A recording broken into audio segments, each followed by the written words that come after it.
Wisdom, chapter 16. For this cause they were deservedly punished through creatures like those which they worshipped, and tormented through a multitude of vermin. Instead of this punishment, you, giving benefits to your people, prepared quails for food, a delicacy to satisfy the desire of their appetite. To the end that your enemies, desiring food, might, for the hideousness of the creatures sent among them, loathe even the necessary appetite.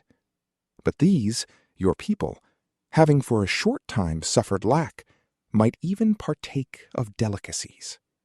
For it was necessary that inescapable lack should come upon those oppressors, but that to these it should only be showed how their enemies were tormented. For even when terrible raging of wild beasts came upon your people, and they were perishing by the bites of crooked serpents, your wrath didn't continue to the uttermost. But for admonition were they troubled for a short time, having a token of salvation to put them in remembrance of the commandment of your law. For he who turned toward it was not saved because of that which was seen, but because of you, the Savior of all. Yes, and in this you persuaded our enemies that you are he who delivers out of every evil. For the bites of locusts and flies truly killed them. No healing for their life was found, because they were worthy to be punished by such things. But your children weren't overcome by the very fangs of venomous dragons, for your mercy passed by where they were and healed them.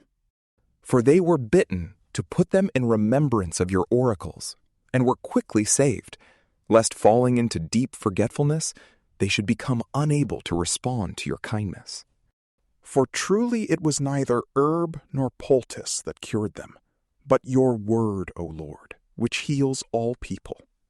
For you have authority over life and death, and you lead down to the gates of Hades, and lead up again. But though a man kills by his wickedness, he can't retrieve the spirit that has departed, or release the imprisoned soul. But it is not possible to escape your hand. For ungodly men, refusing to know you, were scourged in the strength of your arm, pursued with strange rains and hails and relentless storms, and utterly consumed with fire. For what was most marvelous, in the water which quenches all things, the fire burned hotter, for the world fights for the righteous. For at one time the flame was restrained, that it might not burn up the creatures sent against the ungodly, but that these themselves, as they looked, might see that they were chastened by the judgment of God. At another time, even in the midst of water, it burns more intensely than fire, that it may destroy the produce of an unrighteous land. Instead of these things, you gave your people angels food to eat, and you provided ready-to-eat bread for them from heaven without toil, having the virtue of every pleasant flavor and agreeable to every taste. For your nature showed your sweetness toward your children, while that bread, serving the desire of the eater, changed itself according to every man's choice. But snow and ice endured fire and didn't melt, that people might know that fire was destroying the fruits of the enemies, burning in the hail and flashing in the rains. And that this fire, again, in order that righteous people may be nourished, has even forgotten its own power. For the creation, ministering to you, its maker, strains its force against the unrighteous for punishment, and in kindness slackens it on behalf of those who trust in you. Therefore, at that time also, converting itself into all forms, it ministered to your all-nourishing bounty, according to the desire of those who had need.